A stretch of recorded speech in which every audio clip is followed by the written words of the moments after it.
शेषार्यवंशकलशोदरिपूर्णचन्द्रम् श्रीमन्नृसिंहगुरुवर्यपदाब्जभृङ्गम् श्रीमन्ननन्तगुरुवर्य सुतम् गुणाब्धिम् सम्पत्कुमारगुरुवर्यमहम् प्रपद्ये।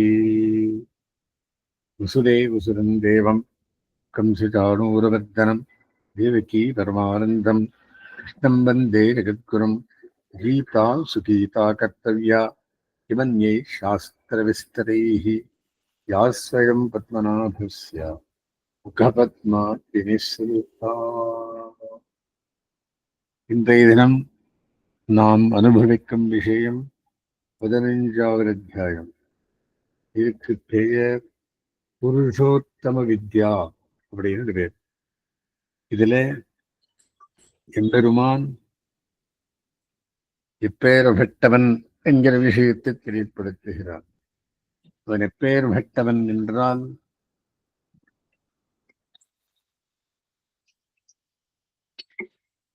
இருபத்தினாலு தத்துவம் கூடி அஜித்தைக் காட்டிலும் அதிலே சம்பந்தப்பட்ட அஜானத்தோடு இருக்கும்படியான பத்த ஜீவாத்மகர்களை காட்டிலும் வடிவங்களே பத்த ஜீவர்கள் கிருஷ்டாட்சர அனுசந்தானத்தால் மோட்சம் பெற்ற முக்தர்களை காட்டிலும் குணாஷ்டகமுடைய நித்திசூரிகளை காட்டிலும் தன்னை வேறுபட்டவன் என்று உபதேசித்தான்.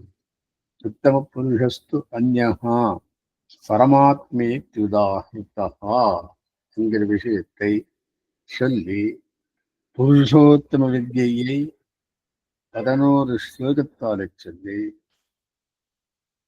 தன் விஷயத்தை 9 ஸ்லோகத்தாலே சொல்லி இந்த அத்தியாயத்தை விடுக்கிறான்.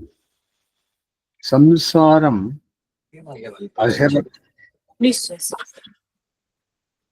சம்சாரம் ஓர் அரசமரமாக உருவகப்படுத்தி அத்தை அறிந்தவனே வீரத்தை நன்கறிந்தவன் என்கிறார்.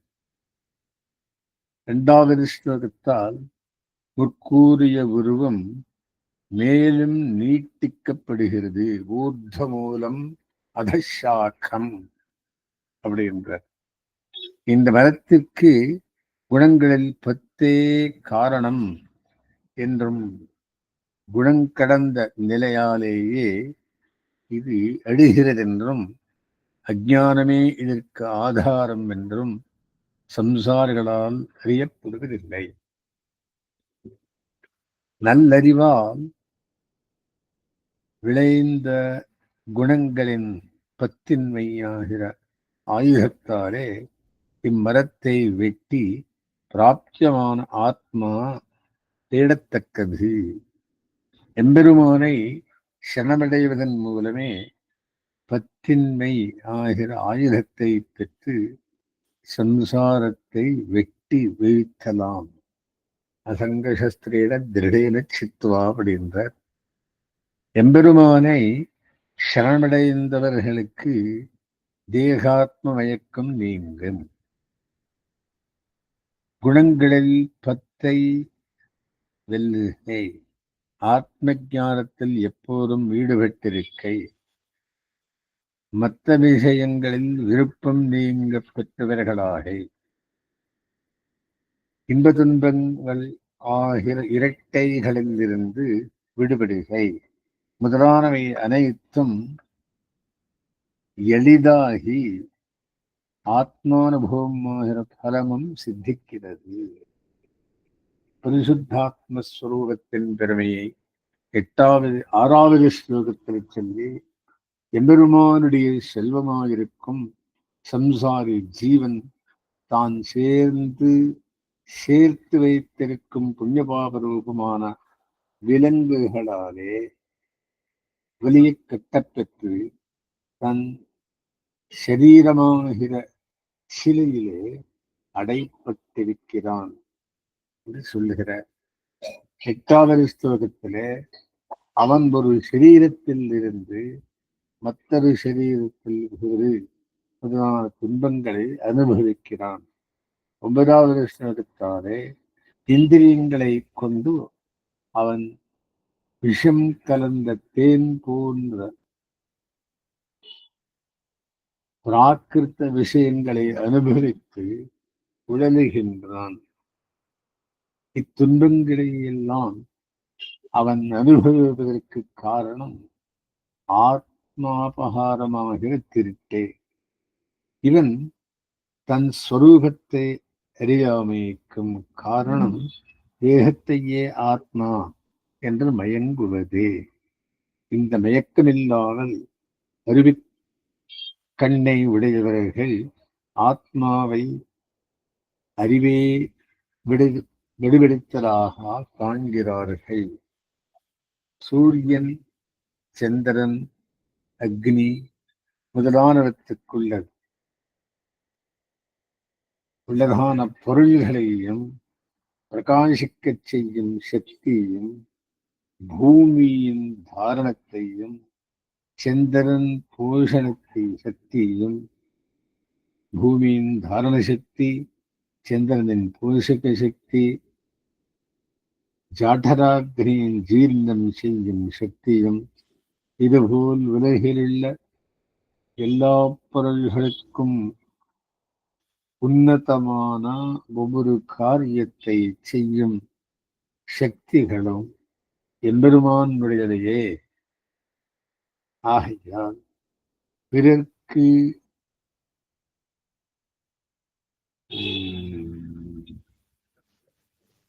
உதவப் பொருள்கள் எல்லாமே எம்பெருமானின் செல்வமே. எல்லா பொருள்களையும் எம்பெருமானோடு ஒரே வேற்றுமையில் பிடிப்பதற்கு காரணம் அவன் அனைவருடையவும் ஹிருதயத்திலும் எழுந்தடி தேவிப்பதே. வேதங்கள் இவ்வர்த்தத்தை சொல்லுகின்றன. எல்லா வேதத்தில் சொல்லப்பட்ட கர்மங்களுக்கும் பலம் அளிப்பவனும் எம்பெருமானே.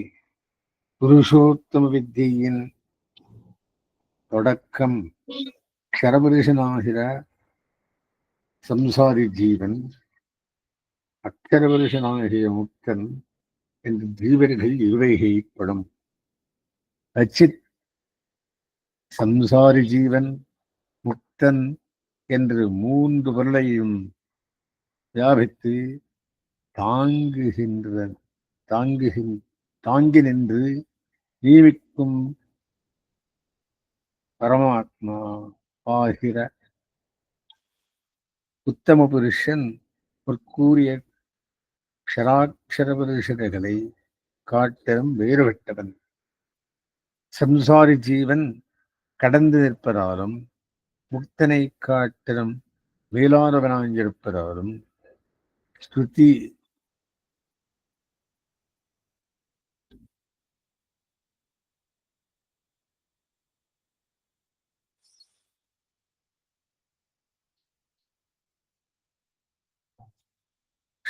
ஸ்மிருதிகளில் புருஷோத்தமன் என்று பெயர் பெற்றவன் எம்பெருமானே. இந்த புருஷோத்தம வித்தியை அறிந்தவர்கள் எல்லா மோட்சாபயங்களையும் அறிந்தவனாகிறான். பக்தி வகைகள் அனைத்தாலும் பக்தியை செய்தானாகிறான். உன் தகுதியை பார்த்து இந்த பரம ரகசியமான சாஸ்திரத்தை இவனுக்கு உபதேசித்தேன். இதை அறிந்து அறிய வேண்டிய அனைத்தையும் அறிந்தவனாகவும் செய்ய வேண்டிய அதனை அத்தனையும் செய்தவனாகவும் ஆவாயாகா என்ற அர்ஜுனனுக்கு கண்ணன் உபதேசித்து அத்தியாயத்தை நிறைவுபடுத்துகிறான். இது இதனுடைய சம்பரி. வியாக்கியானம் என்ன சொல்றது அப்படின்னா,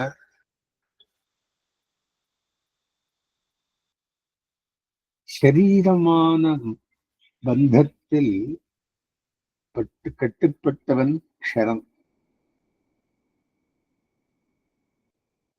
சரீர பந்தத்தை போக்கிக் கொள்வதே அறிவாளிக்கு முக்கியமான பணியாகும்.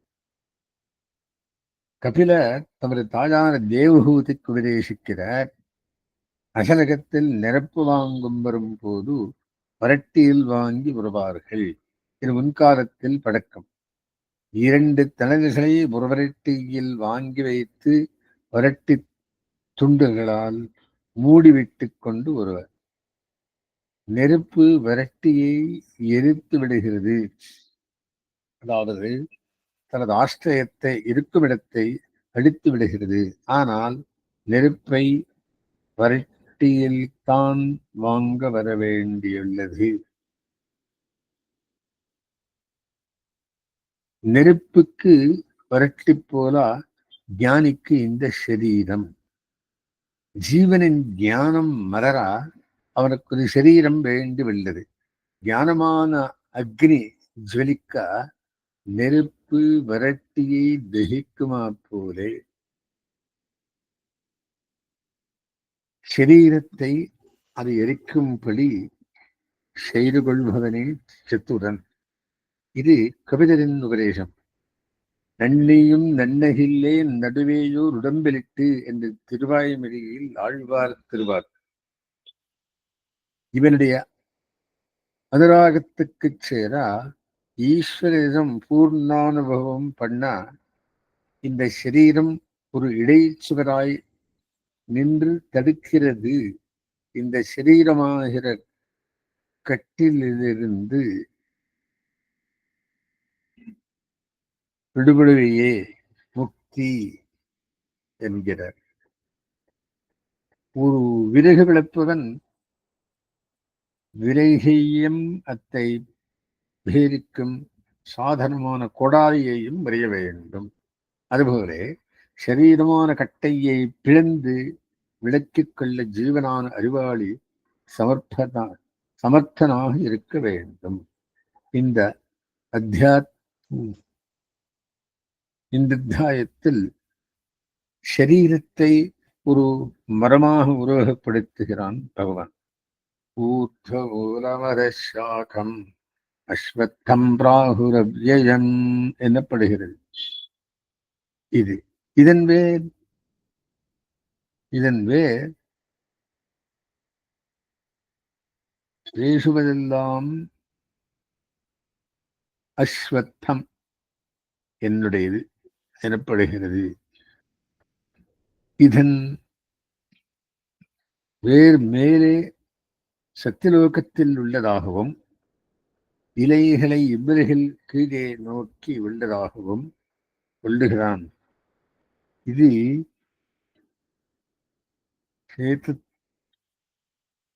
வேதத்தின் உள்ள ஈஸ்வரர் வேதத்தில் உள்ள கருத்தாகும். இந்த மரம் அடியாமல் நித்தியமாய் உள்ளது. இந்த மரத்தின் இலைகளே வேறுங்கள். அஸ்வத்தம் என்ற அரசவரத்தை சொல்லுவர். இங்கு அஸ்வத்தம் என்றது நிலையற்றது என்று பொருள்படும்.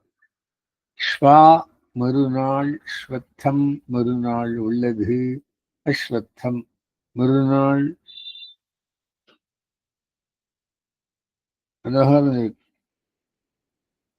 மறுநாள் இருக்கும் என்று நிலையை பிறால் நோக்க எல்லாம்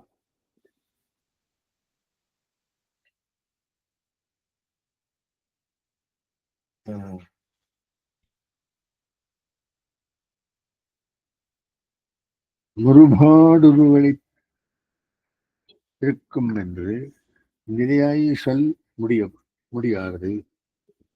சரீரம் நிலையற்றது. ஆனால் ஒரு சரீரம்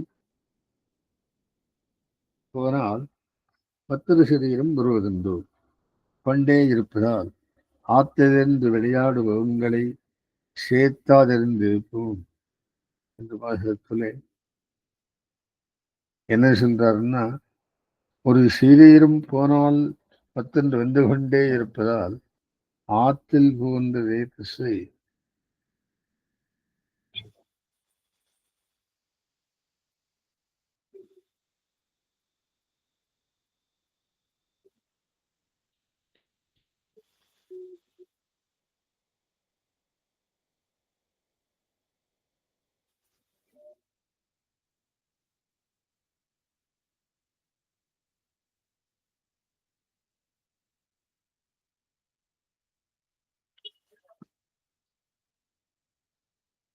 இந்த காரணங்களோடு இந்த வரம் அடியாரது எனப்படுகிறது. இதன் இலையே வேதமாகச் சென்றது வேதத்தில் பூர்வ பாகத்தை இட்டு. கர்மகாண்டமான பூர்வ பாகம் பலன்களை உத்தேசித்து செய்யும்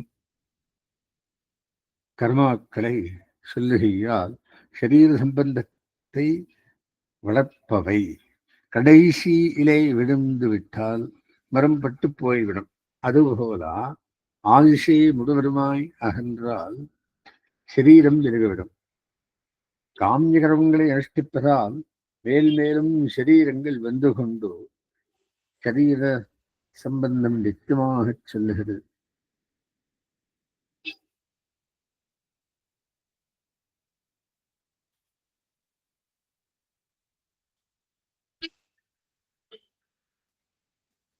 சரீர சம்பந்தம் நித்தியமாகச் செல்லும் ஊர்த்து மூலம் கொண்டு மேல் விலகினில் வேருடன் இந்த பூமியில் வந்து கர்மஜானம் பண்ணி பூமியில் வேர் விட்டு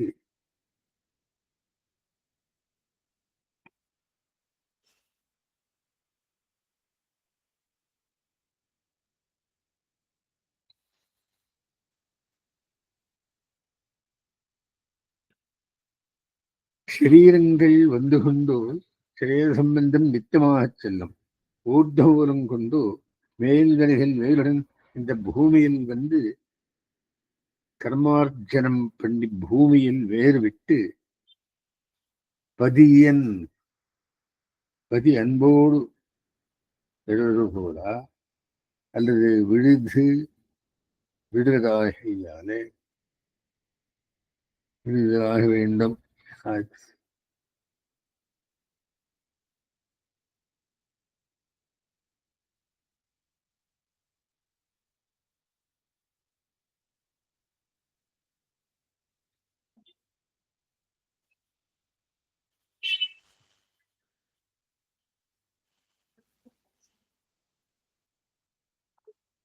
இந்த பூமியில் வந்து கர்மார்ஜனம் பண்ணி பூமியில் வேறு விட்டு பதியன் போடு அது போல அது விடுவது போல மறுபடி மேல் நோக்கி சொர்க்கம் போவதும் கீழே பரவுமாவதும் இருக்கும்.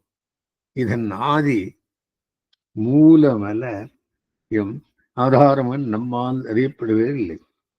இந்த அஸ்வத்தத்தை விட்ட அசங்கீகம் அசைவதில்லை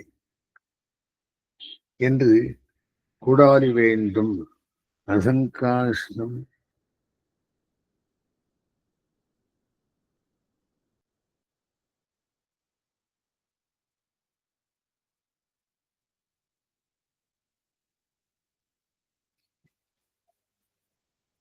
ஆசையின்மை என்ற கோடாலி வேண்டும்.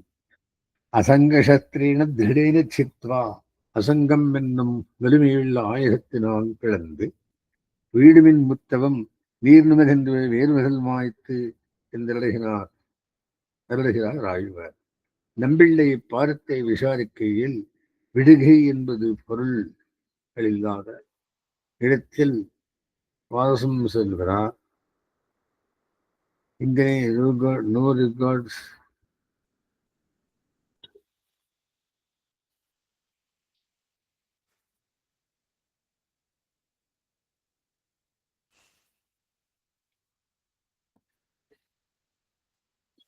சொர்க்கம் போவதும் கீழே வருவதும் ஆகவும் இருக்கும்.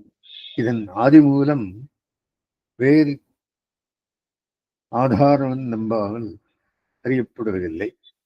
இந்த அஸ்வத்தத்தை வெட்டார் அசங்கம் ஆசையின்மை என்ற கோடாலி வேண்டும். அசங்கசத்திரேன திருடேன சித்வா அசங்கம் என்னும் வலிமையும் உள்ள ஆயுதத்தினால் பிளந்து விபுவின் மட்டமும் நீங்குவது என்கின்ற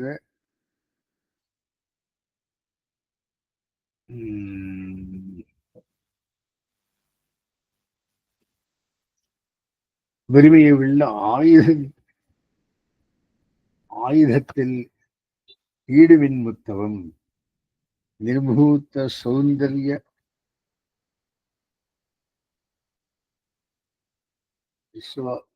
துஸ்ஸகாரசம் அசங்கரம் முத்தவம் நீங்குமாறு இதனால் பிளந்து வீடுவின் முத்தவம் நீர் நுமர்கின்றவை வேர்முதல் மாய்த்து என்றடி செய்தார் ஆழ்வார்.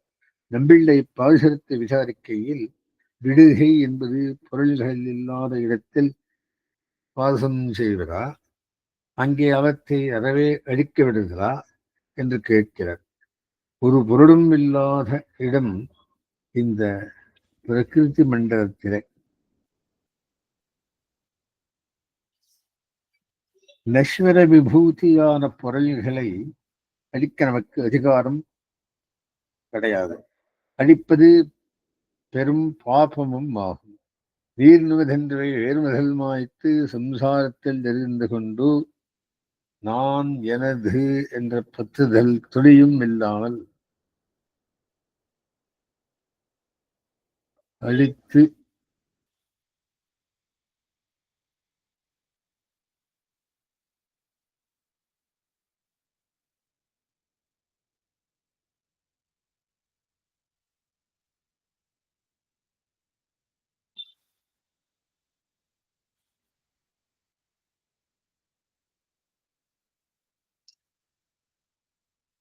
முதல் மாய்த்து சம்சாரத்தில் இருந்து கொண்டு நான் எனது என்ற பற்றுதல் துளியும் இல்லாமல் அழித்து, இதுவே அசங்கம் என்பது. பற்றில்லாமை வைராக்கியம். இது வருவது மிகவும் கஷ்டம். அவன் கடாட்சமுடியாக வர வேணும். ஏது ஒன்றிடம் மிகவும் நெருங்கிப்படுகிறதோ அதனிடம் நமக்கு ஆதரவு அதிகம். அது நம்மை எவ்வளவு பரிபவப்படுத்தினாலும் ஆச்சாரம் குறைவதில்லை. பாச வைது என்னே இதுவே யாத்திரிக்கிறது.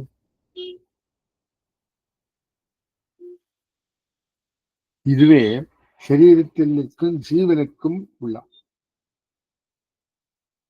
உறவு. அசங்கம் பத்தத்து நிலை வளர்வது துர்லபம். ஜனக மகாராஜர் கர்மயோகி பத்தத்தர். அவரை பரீட்சிப்பதற்காக அவரின் குரு யாஜ்ஞவல்கர் மிதிலா ராஜ்யம் தீப்பத்தெருவதை போல காட்ட, அதை கண்ட அவர் சாந்த சித்தனாய் பகட்டாமல்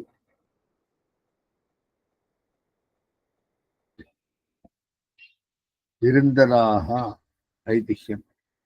இவ்வரச ஒரு அந்தணனை சிக்ஷிக்க வேண்டிய நிர்பந்தம் ஏற்பட்டது. நீ எனது நாள்தோறும் செய்கின்ற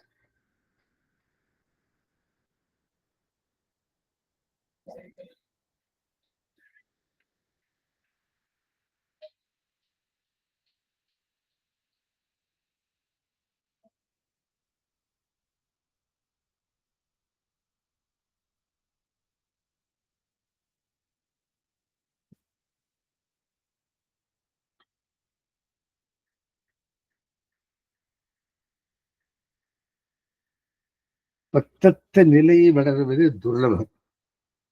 ஜனக மகாராஜ கர்மயோகி பத்தத்தவர்.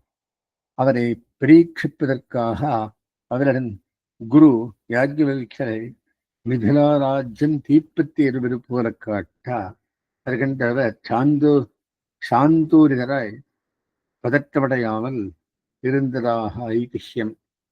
இவ்வரசர் ஒரு அந்தரனை சிக்ஷிக்க வேண்டியது நீ பரம் பந்தம் ஏற்பட்டால்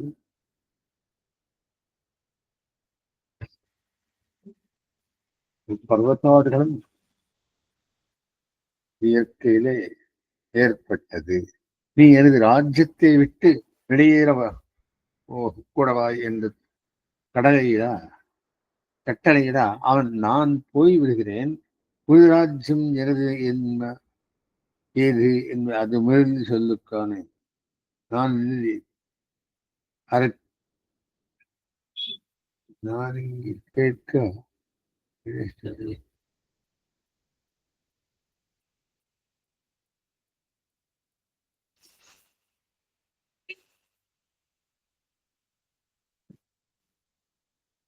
பத்தத்த நிலை வளர்வது துர்லபம். ஜனக மகாராஜன் கர்மயோகி பத்தத்தவர். அவரை விரீட்சுவதற்காக அவரின் ஒரு யாஜ்ஞவல்கர் மிக ராஜ்யம் தீப்பத்தி எறிவது போல காட்டா வருகின்றவர் சாந்த சித்தராய் பதட்டமடையாமல் இருந்ததாக ஐதிஹ்யம். இவ்வரசர் ஓர் அந்தணனை சிக்ஷிக்க வேண்டி நிர்பந்தம் ஏற்பட்ட போது நீர் ராஜ்யத்தை விட்டு வெளியேறக்கூடாது என்று கட்டளையிடா அவன் நான் போய்விடுகிறேன், ஒரு ராஜ்யம் என்பது ஏது, அவனை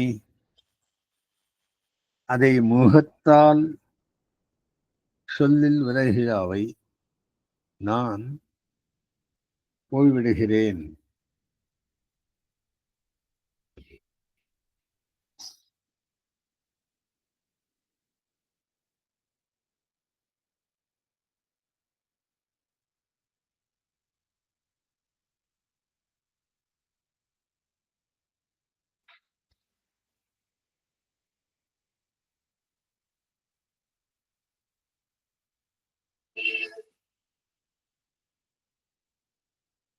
நீ எனது ராஜ்யத்தை விட்டு வெளியேறக்கூடவா என்று கட்டளையிடா அவன் நான் போய்விடுகிறேன், உனது ராஜ்யம் என்பது ஏது, அதை முதலில் சொல்லுவாயாக என்று கேட்க அரசன் சற்று சிந்தித்து பதில் சொல்ல மாட்டாமல் நீரே தக்கபடி செய்து கொள்வீர் என்று சொல்லிவிட்டாராம்.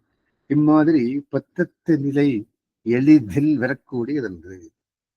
நிலம், நீர், தீ முதலானவை யாவையும் என் சொத்துக்கள், உன்னது என்று ஒன்றும் கிடையாது. எல்லா கர்மங்களையும் என்னிடம் வைத்து பத்தத்தவனாய் யுத்தம் பண்ணு என்று முன்னமே கண்ணன் உபதேசித்துள்ளான். அசங்கரம் என்பது இடைத்திற்கரை ஆயுதமாய் இதை பெற்ற அவனையே சரணம் பத்த வேண்டும். தமேவ சாத்தியம் புருஷ பிரபத்தியே பிரபத்தி பிரசுத்தா புராணி. எந்த ஆதிபரிசனிடமிருந்து மிக பழமையான இந்த பத்துதல் உண்டாயித்தோ அவனையே சரணம் பற்றி இந்த பத்தை எடுத்துக்கொள் என்கிறார். முக்குணங்களாலான என் மாயை என கடக்க பிரகிருதி கடக்கப் போகாது. என்னையே சரணமத்தி சேத்தனர்கள் இந்த மாயையை கடக்கிறார்கள் என்று முன்னமே சொல்லி வைத்ததென்றோ. ஆகா, இந்த மரத்தை வெட்டக்கூடிய அசங்கதம் என்னும் கோடாலியை அவனையே கால் கட்டி அவனருடால் பெற வேண்டும். அசங்கரம் கோடாலியால் அஸ்வத்தமரத்தை வெட்டி வீழ்த்தா க்ஷரன் நக்ஷரனாகிறான். எத்கத்வா நிர்வர்த்தந்தே தத்தாம பரமம் மமா. இந்த அக்ஷரனான ஜீவாத்மா என்னுடைய சொத்து, மமைவாம்சா, கிரணவானும் அவனுடைய என் என்று சொல்லலாம்.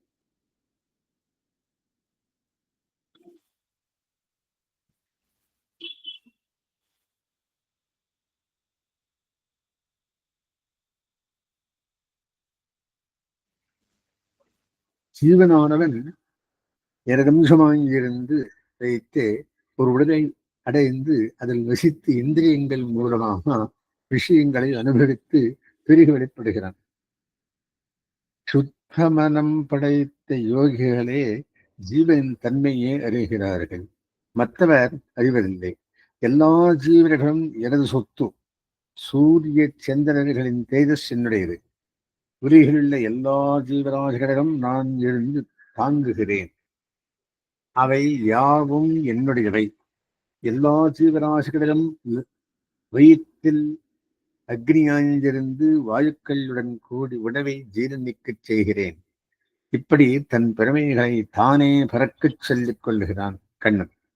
ஈஸ்வரன் சர்வபூதானாம் ஹிருதேசேத்ரதிஷ்டதி என்று எண்ணப் போகிறான் வேலை. இந்த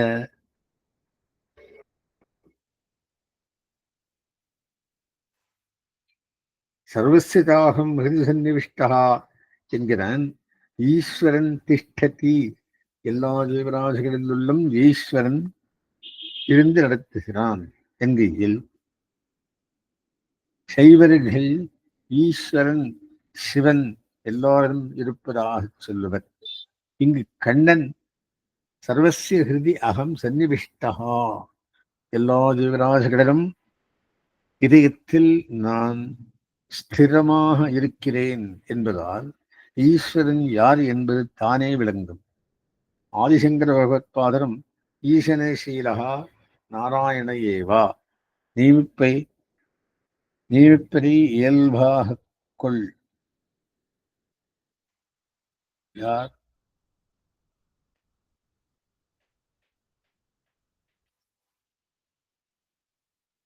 பகவத் பாதரூபம், ஆதிசங்கர பகவத் பாதரூபம் ஸ்ரீசனிசீலகா நாராயணேவா, நீவிப்பதை இயல்பாக கொண்டவன் நாராயணன் ஒருவனே என்றுவில்ல. சர்வசிய சாகம் ஹிருதி சந்நிவிஷ்டா என்று கவனத்துடன் ஈஸ்வரனாக சொல்லுகிறான். ஹிருதயம் எல்லா பிரபத்தி மூல ஞானோதய பிரதேசம், எல்லா ஜீவராசிகளிடம் இதயத்தில் நான் இருக்கிறேன் என்கிறான். அதாவது ஞானம் உண்டாவது அவன் இருப்பதனால்தான். அவன் சம்பந்தமில்லாமல் அறிவது, நினைவது, பரப்பது இவை எதுவும் உண்டாகவில்லை. மத்த ஸ்மிருதி மத்தஹா ஞானம் மத்தஹா அபோகனஞ்சா, நினைவு அறிவு மறத்தல் எல்லாம் எண்ணதீனம் என்றபடி ஓர் இருந்த விஷயத்தை சொல்வதென்று எந்த விஷயத்தை பற்றி சொல்ல முற்படும் போதும் பகவானையே ஆச்சாரியர்களையும் துதிப்பது அவசியம். வேதங்களால் அறியப்படுவன் நானே, வேதாங்களின் உள்பொருளை அறிந்தவன் நானே, வேரோக்தமான புண்ணியங்களுக்கு பலனளிப்பவனும் நானே. ஆகவே மேலே சொல்லப் போகும் விஷயங்களை சொல்ல பூர்ணமான தகுதி வெல்லவன் நான் ஒருவனே என்கிறான். என்னிடமிருந்து இந்த விஷயங்களை அறியப்படும் நீயே பாக்கியசாலி. க்ஷரன் அக்ஷரன் என்ற புருஷர்கள் இரண்டு திறம் வேறுபட்ட புருஷன் பரமாத்மா. புருஷோத்தான் சகல வாயு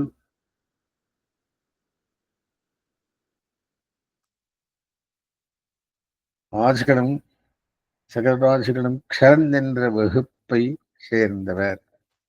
அக்ஷரன்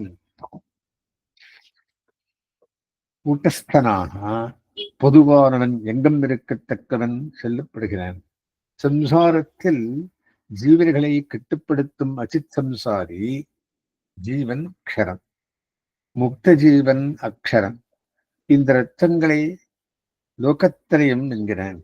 லோகம் சாஸ்திர பிரமாணம் இது கொண்டு அறியப்படுவதால் இம்மூன்றும் லோகத்திரயம். இவை மூன்றிலும் புகுந்து தரித்து வாழ்வித்து ஈஸ்வரனாய் உள்ளவன் பரமாத்மா. க்ஷரத்தை கடந்து நிற்பவன், அக்ஷரத்திலும் மேம்பட்டவன். இதனால்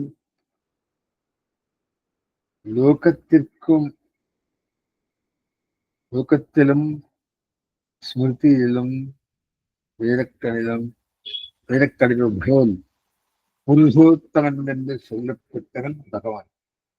என்னை புருஷோத்தமன் என்று சம்சய விபாகேத வரா திரிவாகத் திரிபவன், எல்லாம் அறிந்தவன். அவன் என்னை எல்லா விதத்திலும் துறந்தவன், பக்தி பண்ணியவன் ஆகிறான்.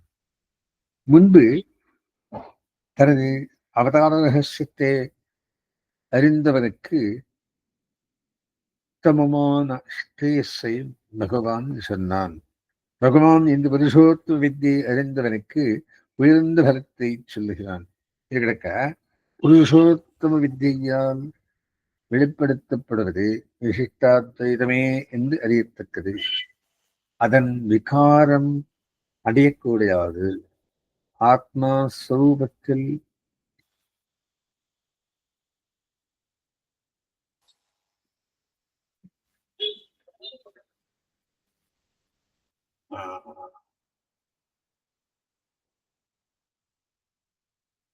ஆத்மாஸ்வரூபத்தில் மாறுதல் அடையாவிடம் தனது குணமான ஞானம் சுருங்குவதாலும் மலர்வதாலும் விகாரம் அடைகிறவனாகிறான். இந்த ஞான சங்கோச்ச விகாசங்கள் நான்முகனான பிரம்மாவுக்கும் உண்டு. வேதத்தை இருந்தபோதோ இவனால் சிருஷ்டி தொழிலை செய்ய முடியவில்லை. அக்ஷரமான முக்தனுக்கு ஞான சங்கோத விகாசங்கள் கிடையாது. ரசித்து க்ஷரபுருஷன் அக்ஷரபுருஷன் மூன்றிலும் லோகத்திரயம் புகுந்து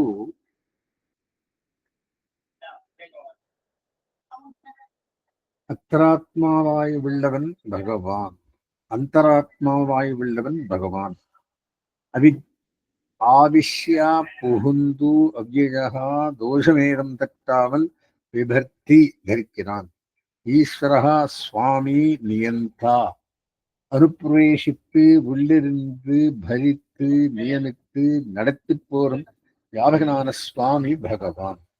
ஆகா, வியாபகனும் உள்புகவனும் வியாபியனும் உள்புகப்பட்டம் வெவ்வேறு தத்துவங்கள். முக்தாத்மாவிலும் தான் வேறுபட்டவனாகவே பகவான் கூறிக்கொள்ளுகிறான்.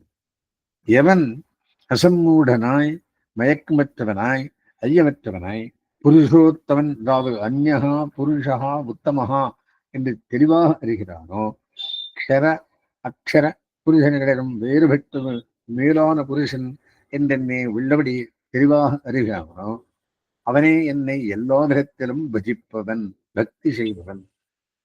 சேத்தனாத் புருஷோத்தமாக அந்யகா என்றாளவென்றார் சங்கிரகித்தல் காட்டி அடையது. இந்த புருஷோத்தம வித்தியை அறிந்தவன் எல்லாம் அறிந்தவன். இவனே புத்திமான், அறிவாளி. இவனே கிருகத்தியன், செய்தவேள்வியன், எல்லாம் செய்தமளித்தவன், மேலே செய்ய வேண்டியதொன்றும் இல்லாதவன். இந்த வித்தியை அறிந்தவர்களுக்கு புருஷோத்தம வித்தியை கரகதம். அப்படின்னா எம்பெருமானை சுலபமாக அறியலாம் என்ற விஷயத்தை சொல்லுகிறார்கள். ஸ்புந்திரமாரம்பாம் எரிசேகரபத்தியமாம் லக்ஷ்மீகல்லபரியந்தாம் வந்தே குருபரம்பராம்.